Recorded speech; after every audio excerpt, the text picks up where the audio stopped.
fantastic, uh, this fantastic exhibit. Now, somehow, okay, there we go. Which I think is taking place in New York. I saw it in Washington, D.C. I think it's there as well. It's an immersion exhibit, a digital immersion exhibit of Van Gogh's art. And I was learning that Van Gogh, when he was hospitalized for his, what sounds to me like rapid cycling bipolar disorder with psychotic features, is what it comes across as, that while he was hospitalized, he actually painted 156 canvases. And I find myself wondering if Van Gogh were alive today, or if we had some of the procedures that are now available in many jurisdictions today, would he have chosen to have physician-assisted suicide or euthanasia long before he actually did end up dying from natural suicide, and how many of his masterpieces might have been lost to us. So I was contemplating that just yesterday. I wanted to share that with you. Well, unfortunately, I do have to continue sort of a sad and difficult note in this lecture, and you will soon see that I have a point of view that and it's almost impossible not to have a point of view about this, but I will try to stand behind it and defend it as best I can. And so I take my inspiration from Melville, who wrote, "Woe to him who seeks to please rather than to appall." And it is indeed my intention to share with you the feeling of being appalled that I have had with this. And so my agenda then is to start with some exploration of the language that's being used, which is really complicated and divergent. Then I'm going to take you through the data as to what has been happening in the United States, Canada, the Netherlands, and Belgium with regard to this issue and these procedures. And then finally, go over some ethical and clinical considerations that worry me and have me quite concerned. And really, I've been an ethicist now for 35 years, as well as a clinical psychiatrist. And there has been no issue in psychiatric ethics that has so run me up the flagpole, up the Z-axis, so to speak, as this. I feel in many ways that my entire career at the intersection of these two perspectives has kind of prepared me to meet this, which I consider a significant challenge. So as a matter of fact, I'm a little embarrassed to say that despite the fact that I do a lot of work in psychiatric ethics, this issue has been hiding in plain sight for quite a while. In fact, I didn't really discover this until this dropped into my mailbox, my email, in August 2015. This Washington Post article: if you were a psychiatrist and a chronically depressed patient told you he wanted to die, what would you do? In Belgium, you might prescribe this vulnerable, desperate person a fatal dose of sodium thiopental. Well, I was certainly perplexed by this and started to look into it more, and found articles like this in the New Yorker that talks about Belgian law allowing euthanasia for patients who suffer from severe and incurable distress, including psychological disorders, and began to familiarize myself with what, in fact, had been going on for more than a decade overseas, and has since metastasized to other places, as we will see. So let's begin off with language. As Humpty Dumpty tells the Red Queen in Alice in Wonderland, a word means what I want it to mean, nothing more, nothing less. So there are many terms that have been utilized with regard to this topic, like physician-assisted suicide, voluntary euthanasia, compassionate assistance to die, physician-assisted dying, medical aid in dying, which is the preferred term in Canada. In Australia, go gently, Australia, kind of sounds like a laxative. Death with dignity, medical murder. And in fact, some of you may remember Dr. Jack Kevorkian back in the 70s and 80s, who was practicing this kind of off book without portfolio. He wanted to introduce the term medicide. That never seemed to catch on. Then there's this curious organization, the World Federation of Right to Die Societies, that is now pushing the new term, especially in Europe, dignicide. To me, this is all so much verbicide. Interestingly, this organization that's pushing Dignicide, the executive director, Rob Jonquier, who is a physician, says, I always refrain from using the term killing. You terminate life. And actually, more than that, you terminate the suffering. Get used to that idea because it is counter-human a little bit. And yes, indeed, it is. As we bend the language, it is somewhat counter-human. As George Orwell taught us in his magnum opus signature novel, 1984, where the various ministries would have slogans like war is peace, freedom is slavery, ignorance is strength. He wrote, if thought can corrupt language, then language can corrupt thought. And now the new slogans are providing suicide as treatment and euthanasia is a form of palliative care. So words matter. We note that earlier this year, the Biden administration broke with all the previous administration predecessors and decided to use the word genocide to describe the mass killings in Armenians. That was a very powerful development that had, significant influence and was met widely with both approbation and celebration. So words that apply to behaviors really do matter. Now, as a person who lives at the intersection between ethical philosophy and clinical psychiatry, I note that Camus told us that there is but one truly serious philosophical problem, and that is suicide. He also said that to misname things adds to the world's misery. So there's a lot of misnaming that has been going on with regard to this issue.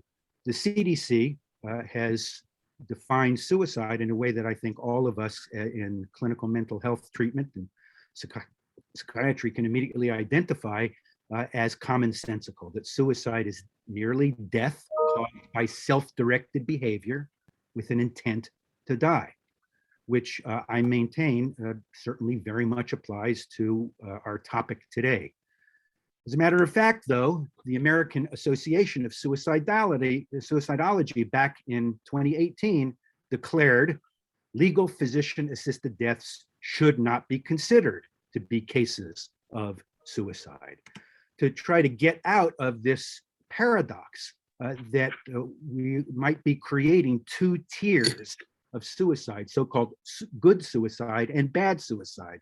Suicide that we should prevent, as we always have, particularly in psychiatry, and suicide that we should provide by transforming it into a form of medical treatment. So the good suicide, the noble suicide that the New York Times can write about with a great deal of compassion and talk about, end-of-life parties before partaking of lethal medications in legal jurisdictions, and the suicide that we all are engaged with both at the clinical level of our individual patients and our public health efforts. So you can use language in a variety of ways.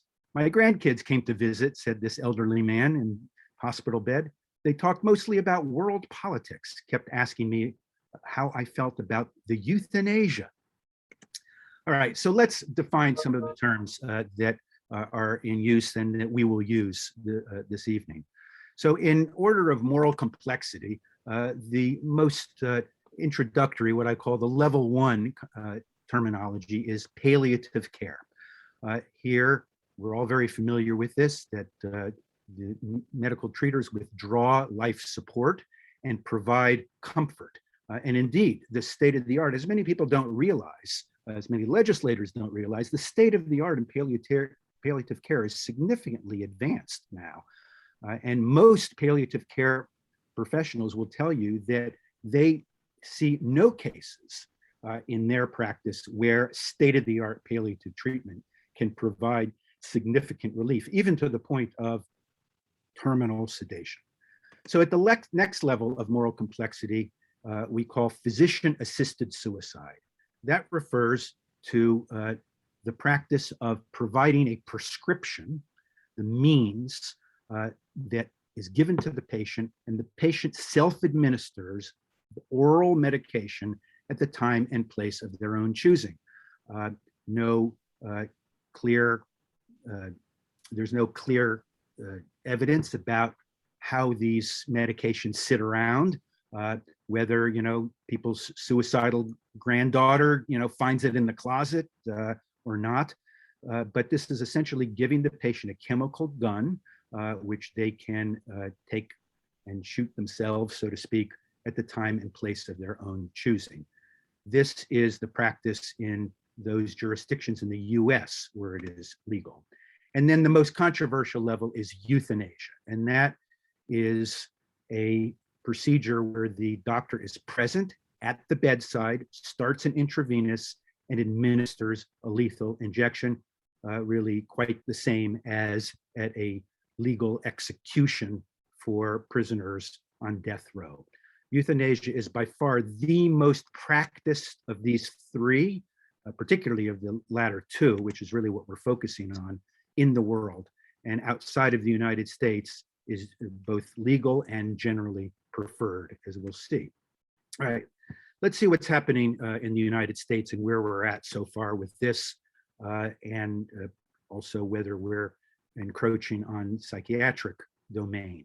So these are the 11 jurisdictions in the United States, which since 1997, Oregon first, have legalized physician-assisted suicide. Remember, that's the form of self-administering only. There is no jurisdiction in the United States that has legalized euthanasia. And in the US, it is confined to people with a terminal illness only, which is variously defined as between 6 to 12 months, in which death is on the horizon. And at the moment, no jurisdiction has allowed psychiatric patients to be eligible for these procedures.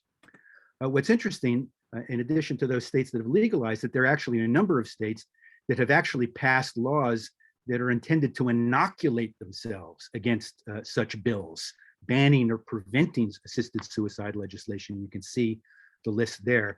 And in fact, attempts to introduce this have failed far more times than they have passed. I did an analysis up to the end of 2020, and at that point, 150 bills were rejected in some 50 states, and in some states up to 11 times. I think at the moment, Massachusetts is on its 12th try. Now, since these laws have been introduced, there has been a relentless attempt to push for expansion, primarily in the hands of the most effective and well-funded advocacy group called Compassion and Choices. So Oregon had its law beginning in 1997, but in 2019, there had been a 15-day waiting period for everyone. They passed a revision in which if your death is predicted within 15 days, the waiting period is eliminated. You can get evaluated and given the lethal medications the same day. In 2021, they also eliminated the residency requirement, now being the first state to allow non-Oregonians to come in, basically opening it to assisted suicide tourism. California has amended their law. It was originally intended to sunset in 2025 and to have a legislative review. A bill has now been introduced, it hasn't passed yet, to eliminate that and to make it indefinite. In New Mexico, there's a bill to allow mid-level practitioners, non-physicians, to prescribe lethal medications and to reduce, as in Oregon, the waiting period from 15 days to 48 hours. At least they give 48 hours, which Oregon does not. This is just a bill. And in California, there was recently a lawsuit to allow euthanasia, lethal injections, particularly for those who cannot self-administer, like people with advanced stage ALS, and to open it up to people who are non-terminal, saying that it's discriminatory to forbid it to them. As a matter of fact, in September, that lawsuit was rejected by the district court, but it is very much expected to come back again. So what do all these laws have in common? With the exception of Hawaii, there is no mandatory mental health assessment as part of the evaluation which typically involves two different opinions. But you do not actually have to go to a mental health specialist. There is no requirement for any special training. Most of the assessors are general practitioners, internists, oncologists. No special training in mental health or capacity assessment is required. And I do want to say that I consider capacity assessment in psychiatry to be a skill set that is not even in the toolkit of the average psychiatrist. It tends to be primarily done by people with forensic training or consultation liaison training. Now, with regard to second opinions, which all places require, any physician can act as a second opinion, even your partner in the same practice. It doesn't have to be independent. No attempts at palliative care or a palliative care consultation is required. Nor is any witness required to verify that there wasn't coercion. And of course, most physicians who are prescribing are not in the position whatsoever to do the kind of deep dive and assessment that is necessary to make sure that somebody isn't being coerced by a relative who may stand to gain from the patient's death. And in fact, none of these laws have either statutory definitions or practical ways of distinguishing encouragement from actual coercion. There is no minimum length of a doctor-patient relationship required. You can see a doctor and for an opinion on this and be prescribed lethal medication by that same doctor within a short amount of time. And in fact, doctor shopping is allowed, so you can go from practitioner to practitioner until you find someone. Also, in these, the status quo of medical ethics, in which people are allowed to refuse treatment, like stopping the dialysis or not taking the chemotherapy, a patient can convert an illness that is not necessarily terminal into a terminal condition, thereby qualifying in these different United States jurisdictions for assisted suicide. And as we'll see in a moment, there is no tracking of lethal medications once they're dispensed. So looking at the data from Oregon that has been at this practice for the longest, you can see here the two curves, the purple being the number of people that have used in each year the lethal prescriptions, and in the green, the total number of scripts that were dispensed. So there is a difference. Not all the scripts that are dispensed are used. In fact, about 1/3 of the prescriptions are unused.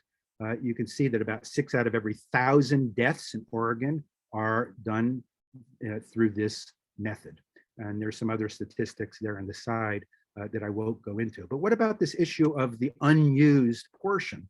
Well, where are they? The fact of the matter is we have no idea. They're not called back if they're not used in a while. In fact, they can sit in people's closet. In one case, they've documented that the pills, the lethal pills, which are actually largely barbiturates, the box of barbs, sat around for over 4 years before finally being used in 2019. Who are the people that are availing themselves of this? White, well-off and educated. 76% are white. 99% had insurance, about half of whom had private health insurance. Sometimes the health insurance approved people getting the box of barbs rather than the expensive continued chemotherapy, as well as in one case, Medicaid approved that. And they tend to be well educated. 74% have had some college education or higher. So these are procedures that have a built-in kind of structural bias against the poor, a racial bias as well, and tend to very much skew towards the privileged taking advantage of this. Now, what are the top reasons? People are always asked, and this is something that's submitted in the reports, what are the reasons why you would like this as an option? And the reasons in both Oregon and Washington, the first 2 states, were things like losing autonomy, fear of losing autonomy, fear of being unable to engage in activities, fear of losing the dignity as a terminal diagnosis progressed, fear of being a burden to the family. Very few of whom, of these patients, wanted these lethal medications because they were currently in pain. So in fact, the most common reasons are fear of the future. Something that I actually submit to you is in the wheelhouse of psychiatry. We know how to help people deal with their fears. But in fact, as I said before, referral to psychiatrists or other mental health professionals is not required. As Montaigne said, he who fears he shall suffer already suffers what he fears. So in Oregon, if in the opinion of the consulting physician, a person might be suffering from a psychiatric or psychological disorder, or may have an impairment in their judgment, the physician should refer for counseling. But in fact, you can see the first couple of years that this rolled out, people were a little bit more concerned about this, and about 1 out of every 3 people who were being evaluated for a lethal prescription for their terminal illness was referred for psychiatric evaluation. But that quickly fell off, and now the latest figure is less than 1% are actually consulting psychiatrists in the process of being evaluated and prescribed these means. All right, so no psychiatric patients yet in the United States. Now let's move north to Canada, where the term is, the preferred term, medical aid in dying, or MAID. And the preferred method, 99% of the time, is euthanasia, although both euthanasia and assisted suicide are legal. But what we see is when both are legalized, the preferred method for from patients is to have the doctor do it, outsourcing the deed to physicians and making it a more formal medical procedure in bed with an IV, with a syringe, is far and away preferred when given the option. So in 2016, Canada passed the so-called C-14 law that legalized euthanasia as well as physician-assisted suicide, but is primarily euthanasia. And they came up with a unique term there. They replaced the term terminal illness with people whose death is in the reasonably foreseeable future. And that was not statutorily defined. Nobody really quite knew what it meant. It was generally thought to imply death in proximity, that these were in proximity to the end of life. But in fact, as it rolled out, people were being given euthanasia with a prognosis of 5 years, 6 years, because it wasn't defined. But the other criteria was that the conditions be so severe that the suffering was intolerable to the patient, and the condition was untreatable, but untreatable within the bounds of treatments that the patient is willing to accept. So, for example, if the patient isn't willing to accept dialysis, then that condition might, chronic end-stage kidney disease, may actually be untreatable. So the patient kind of gets to weigh in both on the dimension of intolerability and untreatability. And in this original law in Canada, people with mental illness and primarily psychiatric disorders were excluded, did not have access to euthanasia. Now, this really took off in the subsequent years. As you can see here, in 2020, between 7,000 and 8,000 Canadians died, a total of 24,000 by April of this year. So now between 2 and 3 out of every 100 human beings in Canada are dying at the sharp end of a doctor's lethal injection, which, as I say, is almost exclusively the method there, because patients don't want to ingest a box of barbs. Now, all of this changed. In September of 2019, someone sued to say that confining these procedures to only those whose death is in the reasonably foreseeable future was discriminatory. A Quebec court ruled in favor of the plaintiff and said, yes, it is invalid, an invalid constriction, tethering it merely to the end of life. So as a result, it was not just remanded to the Quebec Parliament, but ended up going to the entire national Parliament. And in addition to that, several months later, to just add to the story, the Canadian Psychiatric Association published this position that said patients with psychiatric illness shouldn't be discriminated against solely on the basis of their psychiatric disability and should have available the same options regarding MAID as available to all patients. So between that legal case, the so-called Truchon case, and this, we ended up with a change. There's one other thing that I want to tell you before I get to the change in the law, and that is so commonplace was the access and the practice of euthanasia that the ethical tide began to change, and people, including physicians, started to say, if basically this, the president of the Saskatchewan College of Physicians and Surgeons, maybe if doctors have conscientious objections, maybe they shouldn't even be doctors. And a number of ethicists started to say in Canada that part of the interview for prospective medical students should be to see how they felt about MAID.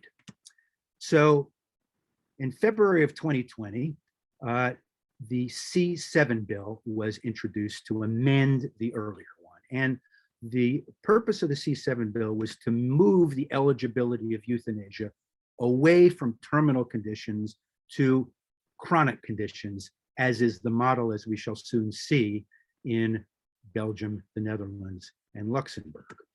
And indeed, by March 2021 of this year, that bill was passed.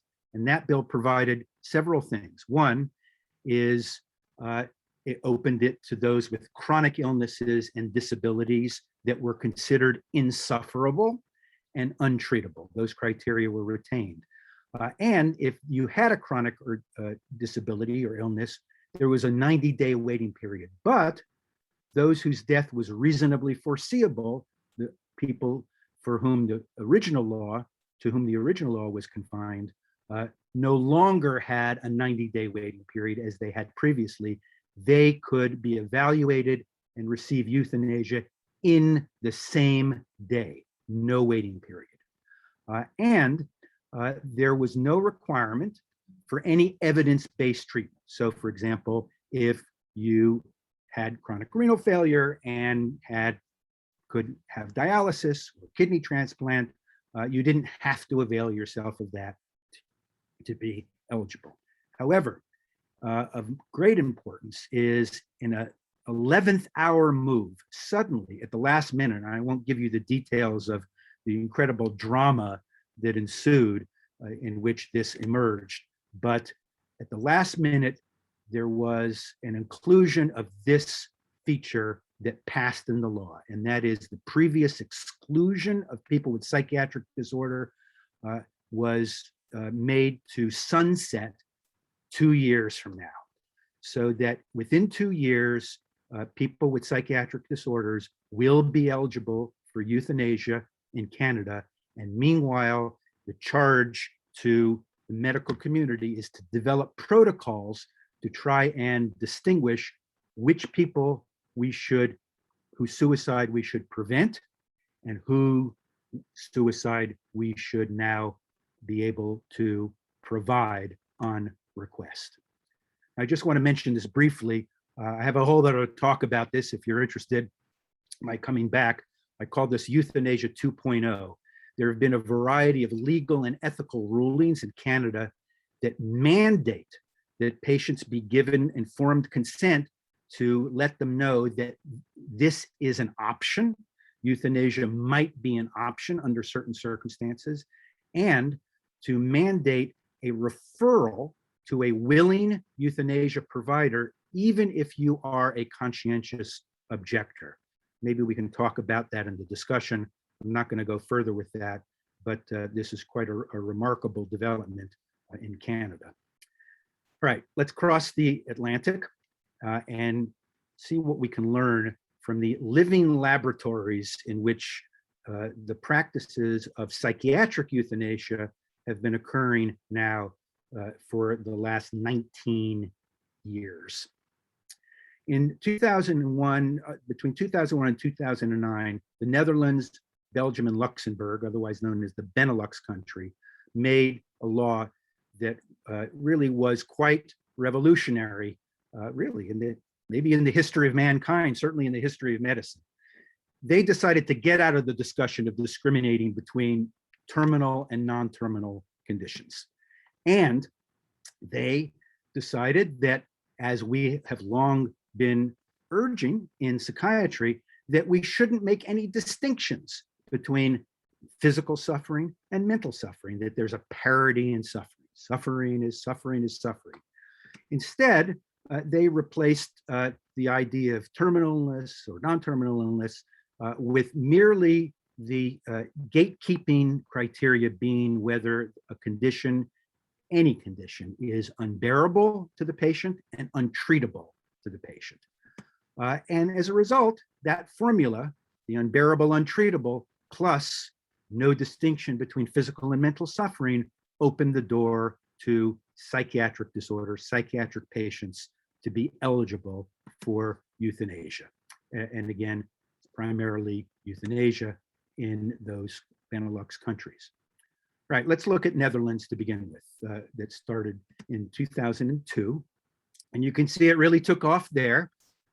Now nearly 7,000 people in 2020 died at the sharp end of a doctor's needle. That's 6 out of every 100 deaths, all deaths.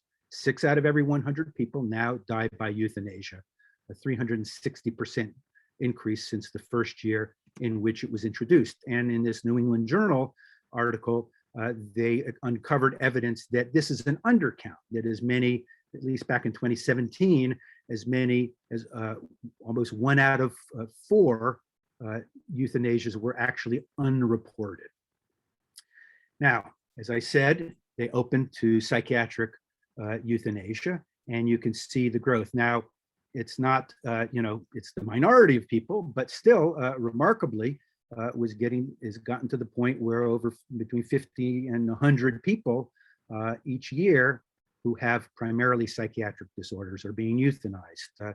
It's on the average last year in 2020 of 1 patient with a psychiatric disorder being euthanized every 6 days. It's kind of slowed down in the last couple of years because there is a growing backlash against this. As we'll see in Belgium, the backlash there has been even stronger. Now, there are 2 different paths to getting euthanasia in the Netherlands. One is you can have it with your own physician. The other is you can have it in a specialized euthanasia center. So here's one study of cases of psychiatric euthanasia that were provided by the patient's own treating psychiatrist.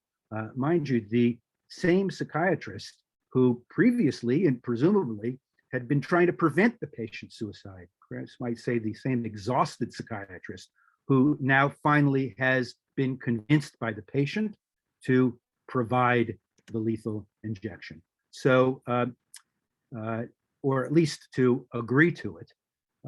Turns out that once it was agreed to, only about 3/4 of the patients were actually euthanized by their treating psychiatrist. So these were 66 patients. You can see the primary diagnoses that were involved here. Interestingly, psychosis. So patients were considered competent, sufficiently competent in the face of all of these things, including psychosis. But here's the thing that continues to fall out of the data repeatedly, and that is half the patients who were euthanized had personality disorders. And as you might surmise, primarily borderline personality disorders for reasons that my psychiatric colleagues, I think, could understand. And only 28% had any history of psychotherapy, which is generally agreed upon, certainly one of the primary interventions that one would try to make for treating borderline personality disorder, all personality disorders actually. Why? Because as you can see, over half refused one or more recommended treatment, because the status quo of treatment refusal continues to adhere as an ethical privilege that patients are allowed. So perhaps it's no surprise that almost 1 out of 3 people with personality disorders were allowed to refuse, or maybe not even offered, psychotherapy, and yet were euthanized, 3/4 of them by their own treating psychiatrist. Now, the other path in the Netherlands is the Levenseinde Kliniek, which is the euthanasia expertise centers, or the end-of-life clinics. Now, these are, at least back in the pre-COVID days, were traveling teams that would go around the country, and they were available because many doctors were not comfortable agreeing that their patients should have euthanasia, particularly psychiatrists. So this gave patients an alternate path to these evaluation centers, and the typical evaluation in these centers is between 1 and 1.5 hours. The evaluating physician is new to the patient, which actually is sort of the whole idea. As you can see, at least I have the data for 2016. In 2016, 77% of all psychiatric euthanasias were actually done in these traveling clinics. So in the Netherlands, just to show how things expanded, by 2020, the Supreme Court ruled on much more liberal interpretations to allow advanced directives as now something that you could implement, particularly for advanced dementia. So now in the Netherlands, years before you have advanced dementia, you can stipulate an advanced directive that you would like to have euthanasia if you meet certain clinical criteria. Now, a celebrated and retired justice from the Dutch Supreme Court in 1991 wrote this very provocative and famous essay called The Self-Willed End of Old People, in which he wrote, older people would find great peace of mind in the knowledge of having access to a way in which to say goodbye to life. So this has been an emerging concept now that the horse is out of the barn and is wandering to further pastures, and it has become increasingly popular to talk about the possibility of demedicalizing the criteria and to make euthanasia available for those who have so-called completed life by their own determination, or are tired of living. And one of the largest Dutch political parties, the D66 party, continues to take the lead with introducing bills to try to push for assisted suicide for completed life, and furthermore is developing a platform to push for over-the-counter suicide pills to take it out of the hands of physicians, which frankly makes me a nanogram a little bit more comfortable moving this out of the house of medicine. Not that I would endorse this as a public policy, but that's what's happening. By the way, if you think that's unique to the Netherlands, there you can Google the Completed Life Initiative, which has many prominent people in the United States pushing to go beyond assisted suicide, to go beyond euthanasia for the terminally ill, and to begin to envision these procedures here in the United States for so-called completed life. So this isn't just a weird Dutch craziness. It's metastasizing in other places. All right, now let's move a little further south to Belgium. And Belgium has had their laws also since 2002. And at this point, some unique features. There is no lower age limit for children, and euthanasia has long been, longer than the Netherlands, allowed with advanced directives. So again, there, things have really taken off. They're a smaller country, so they're only up to 2,500 euthanasias a year. It's been 1,000% increase. In the Flanders region, which is more of the Dutch region, so in that sense, it kind of allies with the Netherlands, 6 out of every 100 people, or between 6 and 7, are dying, who die by euthanasia. And again, this New England Journal article back in 2015, actually 2015, discovered that it's underreported. Maybe 40% of euthanasias go unreported. And here's the psychiatric story. Interestingly, you can see the sharp downturn from 2018 to 2019. By the way, we don't yet have the 2020 figures. And that is because there has been a considerable pushback by a number of academics and scholars, ethicists, and psychiatrists, as a matter of fact, in Belgium. Interestingly, the majority of these cases are women. We might talk in the discussion about why that might be.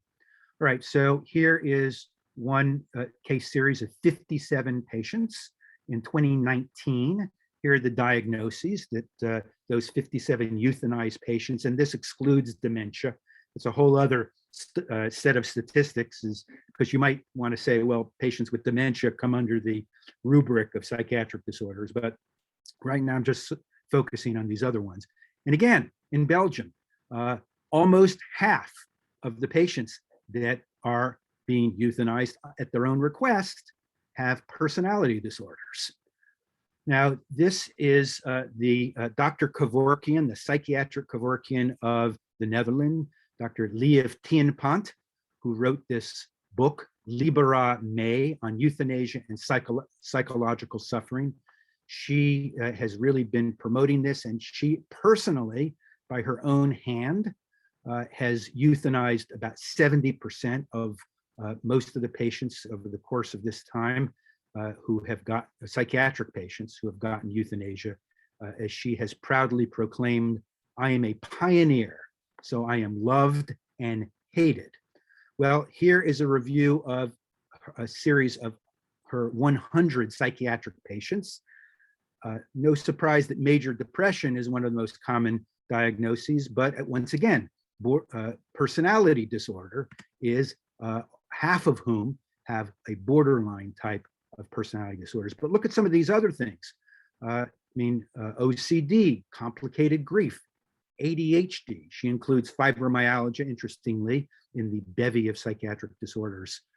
PTSD, substance abuse. Look at the incredible broad range of patients that were considered eligible for euthanasia.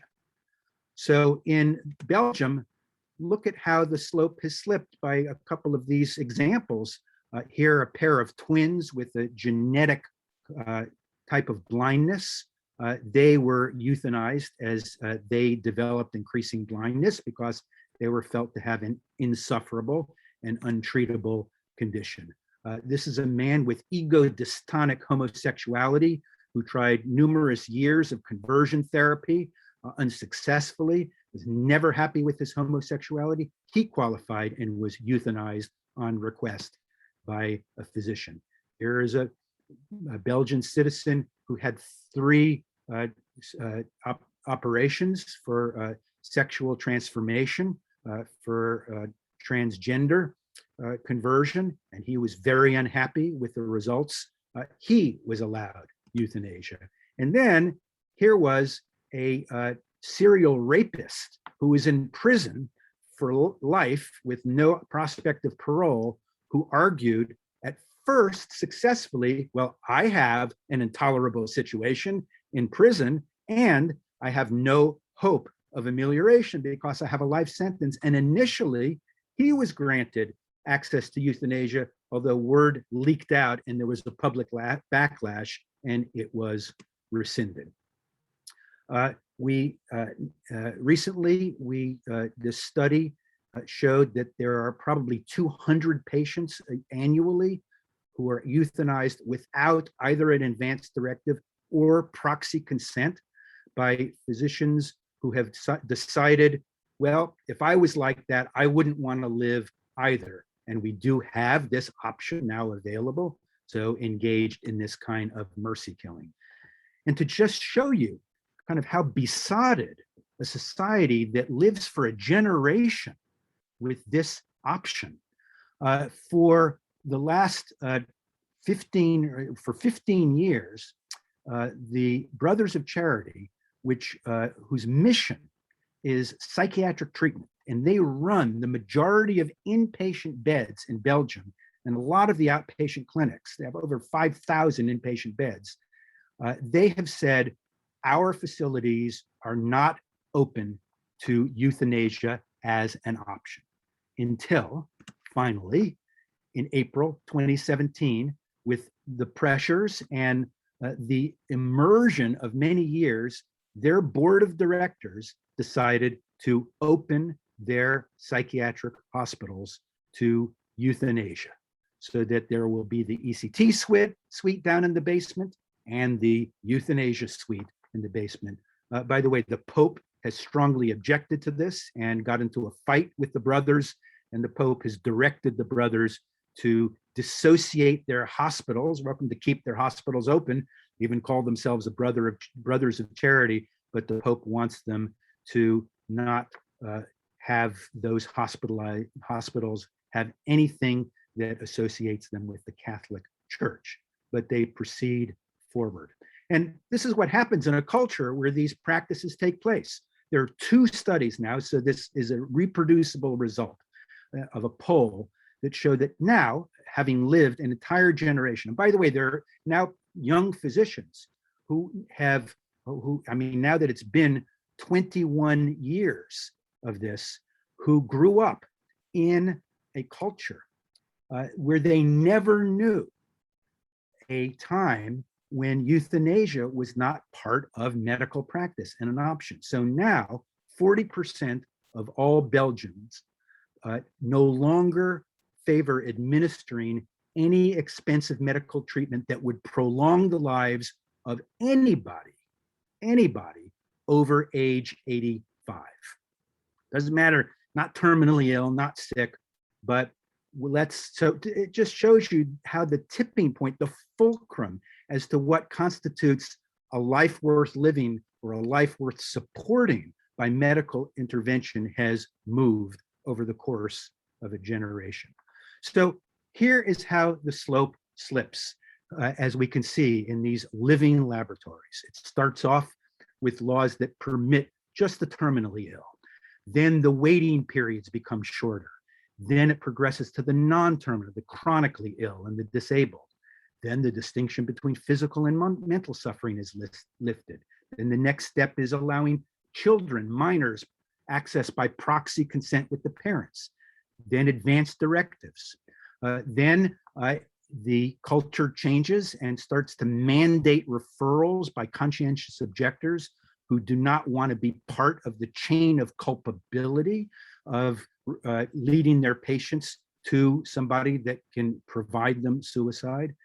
Then with these developments, it opens to major mental illness, then minor mental illnesses like ADHD and complicated grief, and then uncomfortable lifestyles like transgender, ego-dystonic homosexuality, like other examples that I didn't show you, chronic alcoholisms, prisoners with life sentences. Then it opens to euthanasia tourism, like Oregon is doing now, well, it's assisted suicide tourism. And we don't have a chance tonight to get into the situation in Switzerland, which is open to out-of-country tourists coming to be euthanized there.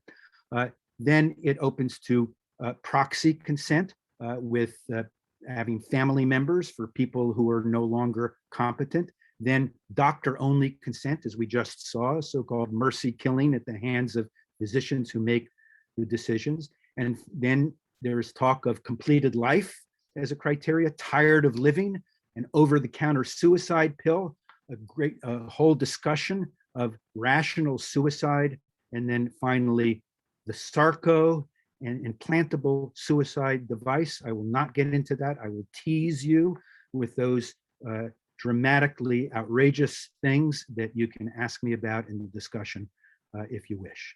All right, let's talk a little bit about some of the ethical dimensions here. The way I see it, unethical ethics are better than no ethics at all, says this fellow.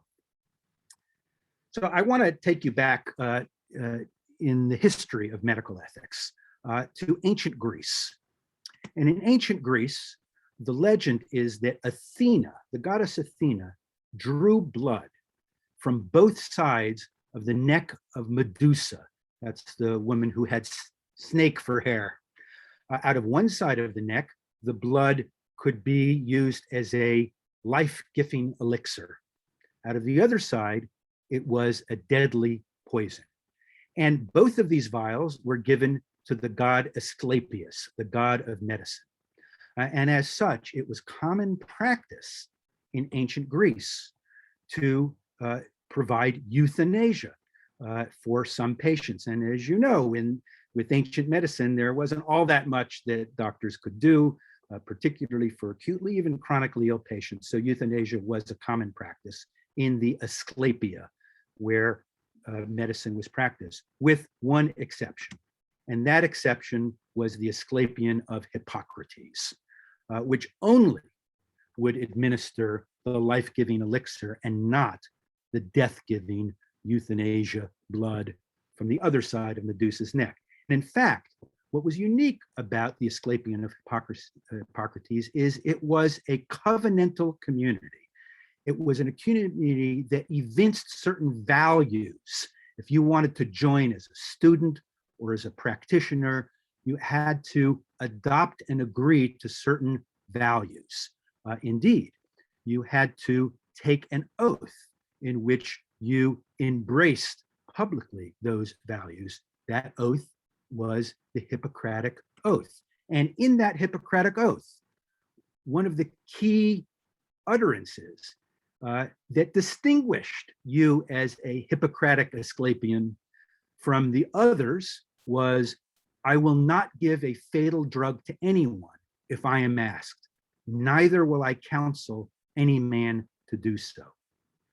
So this was the root out of which the mighty tree of medicine grew over the millennia, the boards of which, the boards made from that tree built the house of medicine.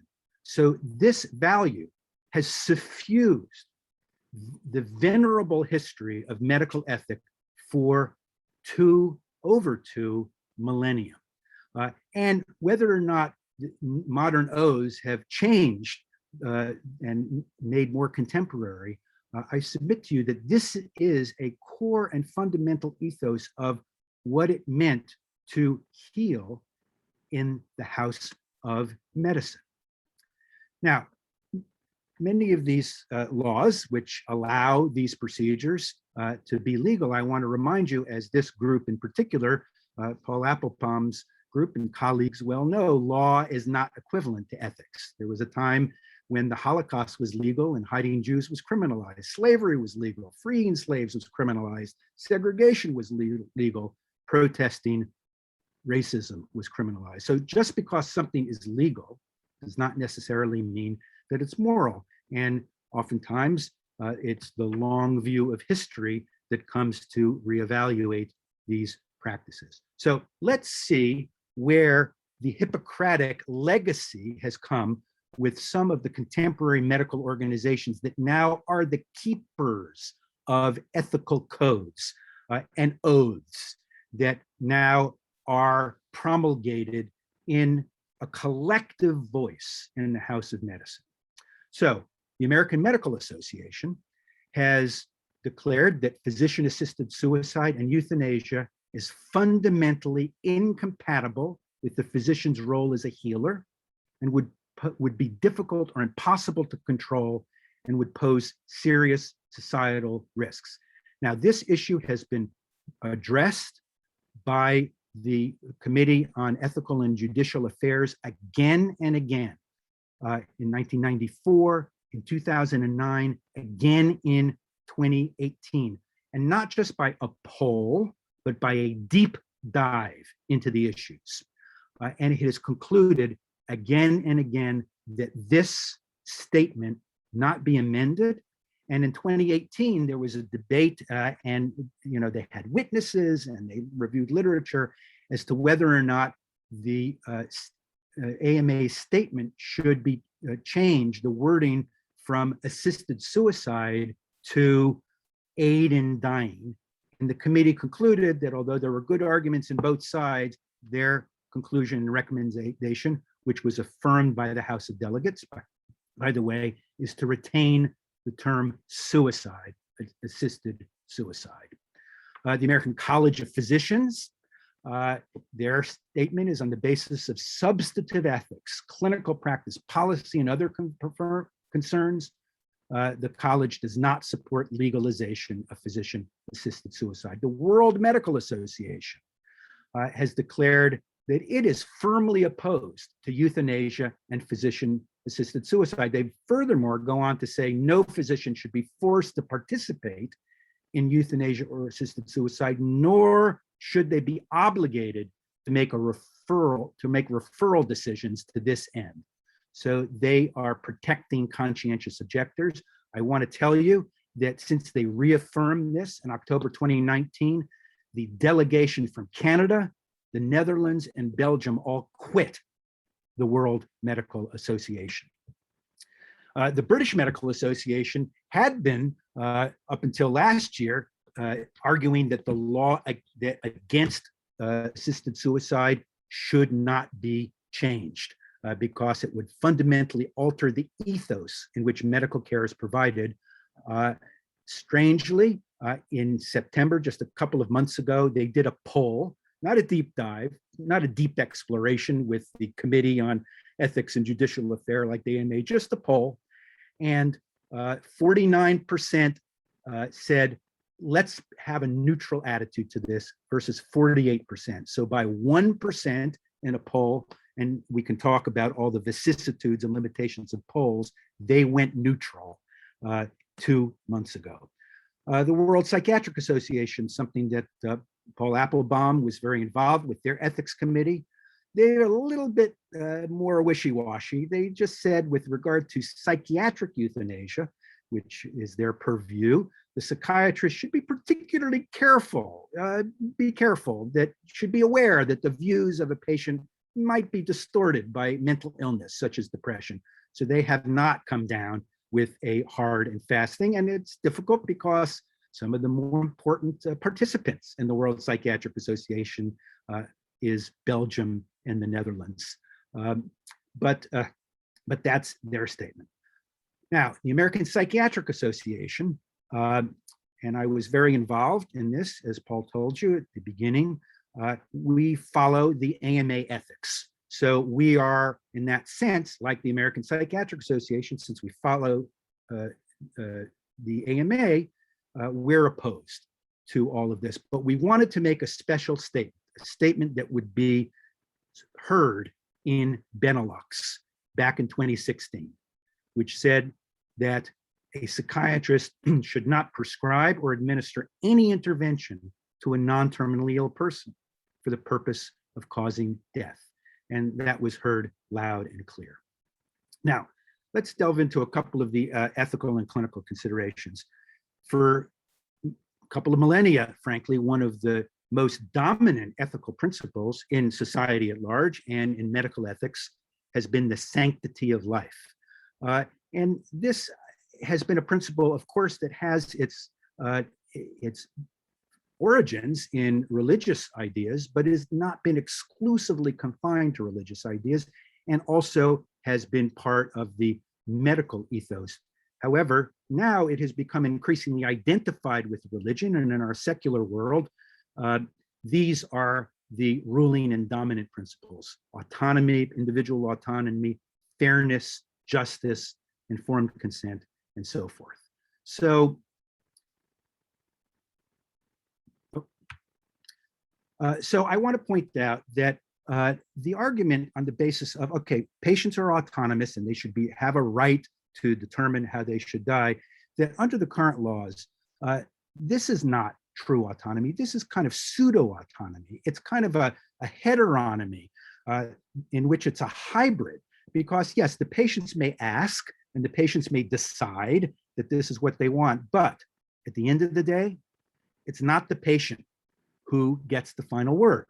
It's the doctor, or if you're in a jurisdiction and a mid-level professional, that gets to decide what conditions they could, your condition is unbearable, but her condition is not. I decide. His condition I consider untreatable, but her condition I don't, or the opposite. So it's ultimately in the doctor's hands. So it's kind of a false flag. It's a fiction that this is about autonomy. It really ultimately is still in the physician's hand. Charles Foster at Oxford said, individual autonomy grew up as a street fighter and was bloodied in some genuinely noble battles against medical paternalism.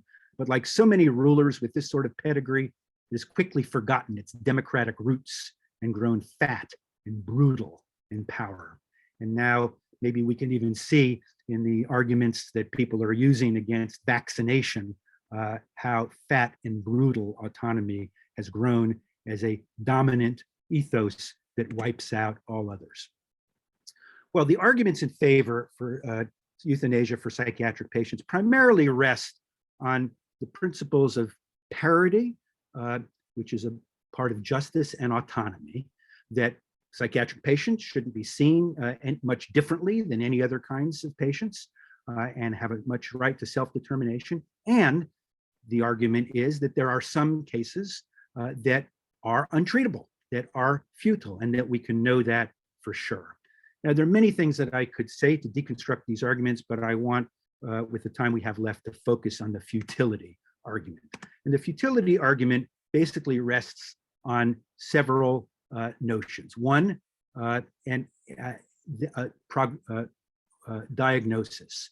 And the fact of the matter is that makes futility questionable is that our diagnoses are unpredictable. And prognosis, which is really the core of futility, is also unpredictable. And also treatment inaccessibility and treatment diversity all undermine the argument that futility is something that we can actually work with.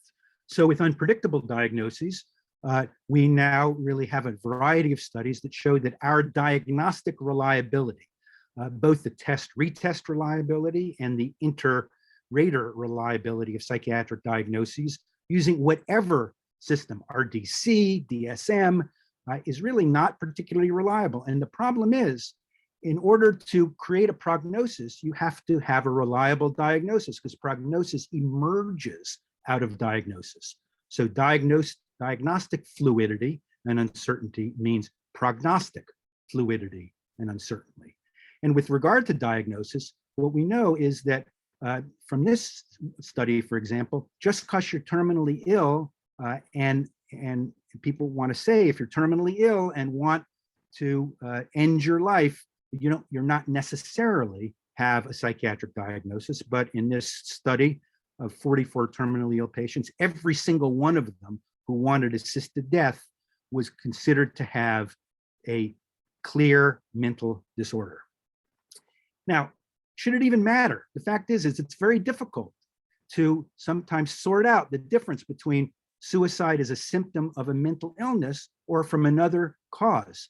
And should diagnosis even matter? I submit to you that we as psychiatrists have a skill set to help demoralized, depressed, hopeless people independent of any diagnosis. Scott Kim, who's collected a lot of the data from the Netherlands at NIMH, said it's not easy to distinguish between a patient who's suicidal and a patient who qualifies for psychiatric euthanasia because they share many key traits. In some cases, psychiatric euthanasia is simply a highly effective means of suicide. Now, we looked at diagnosis leading to prognosis. Prognosis itself is very unreliable. Here's a review of a number of studies. Bottom line, our ability to predict the future for our patients, who's going to get better, who's going to die by suicide, is really not well developed. And besides which, determining prognosis is very much affected by psychological factors that we're all familiar with. Glenn Gabbard said decisions made by medical professionals can never be free of what we would call counter-transference issues. The doctor's own anxiety in the face of death, exhaustion, and hopelessness, even the hatred of the patient who doesn't want treatment or will not allow the doctor to be helpful, can influence a supposedly scientific or rational decision when you're thinking about who has a futile condition and what their prognosis is. In our field in particular, in psychiatry, we are plagued by tremendous inaccessibility, inadequate manpower, time, money, not to mention people avoiding treatment with stigma and ableism. The World Health Organization said the #1 cause of inadequate recovery from mental health disorders is not futility, it's inadequate access to services due to finances, facilities, and treaters. And finally, there are so many different paths that we can go, so many numerous approaches to psychiatric treatment that are available. By the way, some of which may be covered by healthcare and some of which maybe not. Even in countries with socialized medicine, there may be difficult getting some of these kinds of treatments. Before we try assisted suicide, Mrs. Rose, let's give the aspirin a chance. I'm going to just not spend too much time on this, but there is some evidence that these practices may actually propagate a certain suicide contagion. Netherlands, their natural unassisted suicide rates have been going up in the last 10 years, while the neighboring similar countries, it's been going down. And in Oregon, the growth in the last 20 years of unassisted suicide, natural suicide, has been 75% more than in the rest of the nation. Is that related to assisted suicide? We don't know. You know, the fact of the matter is we now have these sort of two categories, the suicide that's to be prevented, as we said, and the suicide to be provided. And in this sense, there is a group of patients whose suicide is said to be provided. And by the way, those who whatever line you draw, those who exist just outside the line will always protest and say, we're being unfairly excluded, right? I mean, why, 6 months? Why not 7 months? Why people with just medical disorders? Why not psychiatric disorders? So by allowing doctors to do this, we are, and making it a medical procedures, we're kind of medicalizing it. And in that sense, it removes a taboo from suicide. And I want to suggest to you that the taboo on suicide is a very important feature of suicide prevention. And taboo is not the same as stigma, ladies and gentlemen. It's different. But when you outsource this to physicians, you remove the taboo. So I want to say that this kind of practice inverts the fundamental ethos of psychiatry. It challenges who we are and what we do. We are professionals who are devoted to preventing suicide, not providing it. This is a core feature of what it means to be a psychiatrist. We help ameliorate symptoms. We build coping mechanisms for demoralization, discouragement. We help people mobilize their support systems and understand the context of suffering. We help people find a path to a better future. Indeed, we can even help make meaning of unresolved suffering by deeply listening and accompanying people on the journey of suffering, offering presence and hope. Compassion means to suffer along with, and we have these skill sets in our profession independent of any diagnosis. So I believe that psychiatric euthanasia basically is the death of psychiatric ethics as we know it. Just as the Pope should not perform abortions and the Dalai Lama should not take up arms, psychiatrists should not counsel or abet suicide, for in doing so, we've misunderstood and betrayed our vocation and profession. Validation of suicide or assisted suicide by psychiatrists is therapeutic and professional hypocrisy.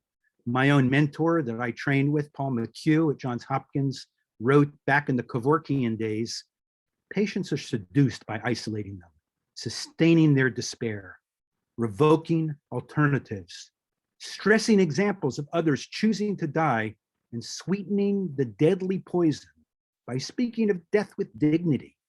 If even psychiatrists succumb to this complicity with death, what can be expected of the lay public?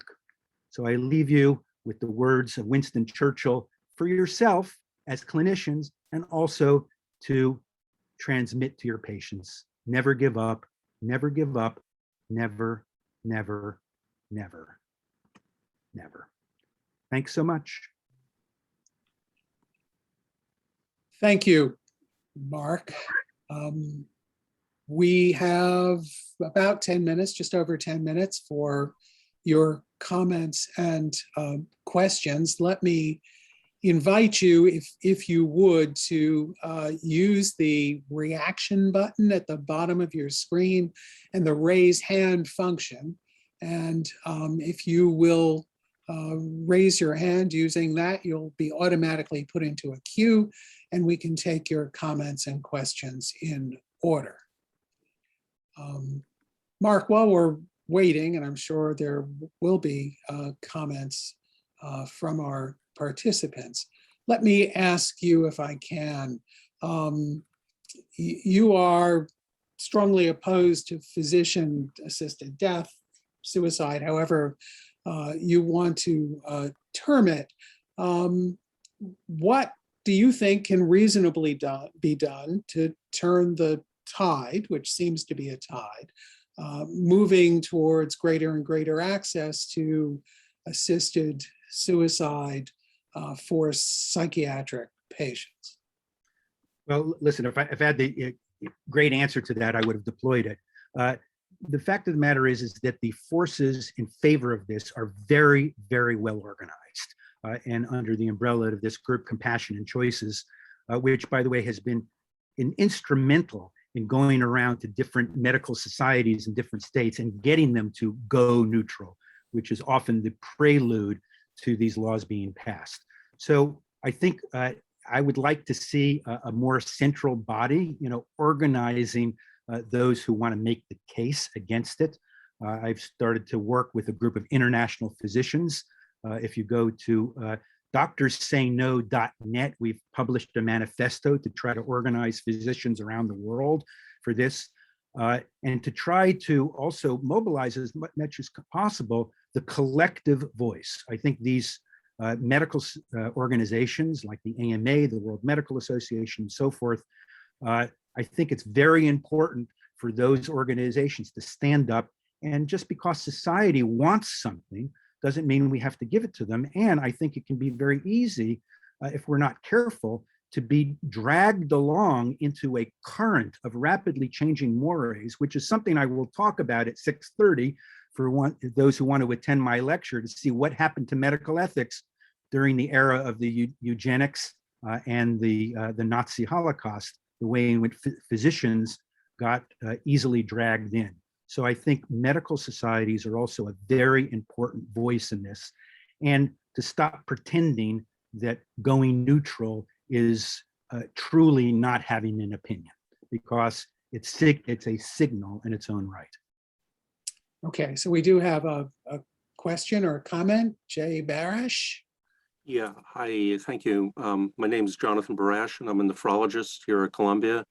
And automatically you can understand the concerns that you raise are my concerns as well.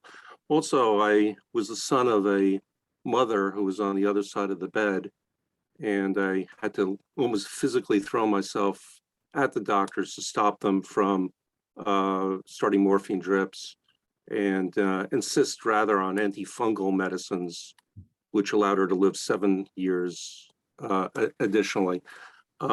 So I do have a number of concerns. You've asked, first I want to congratulate you. I don't know how you give these lectures with such equanimity. I mean, the things that you talk about are simply nauseating. I'm glad I came across with equanimity, because I don't feel that inside. Well, okay. So my question here, to ask a question, my hypothesis is that there are terminally ill patients, of course, but my hypothesis is that the allowance of these quote unquote tools affects doctors at all levels. I'm concerned we're missing diagnoses of people who are easily treatable, like my mom, number one. Number two, I am concerned, since I do teach a lot at Columbia University, I am very concerned about medical education and what kind of optimism and idealism we are crushing with these kind of allowances. So the question here is, are there data? Can we actually publish a paper that shows the types of things that the patient could have been rescued? In other words, to get the data out there that is actually, we're missing the boat on a subset of patients if we simply go to this as an automatic quote therapy. Are there those data? And Yes, there Mark, is. let me just say, we've got 2 more people in the queue. I'd love to get them in before 5:30. So, I'll answer briefly. There is data because I've studied prognosis not in the psychiatric context only, but also in the medical context. And there's data about the reliability of prognosis in things like cancer and other conditions, and why there isn't great reliability in those areas as well. Why? Because of diagnostic uncertainty and reevaluation, very much what you described. So actually there is a literature out there. And when I speak to legislators, I actually cite some of that literature to create some humility about the whole notion of terminality. Okay, Ben Sherman and then Stephanie Rowland. Hi, thanks so much. I think this was really fascinating. I'm one of the fellows, by the way, and appreciate your kind of sounding the alarm.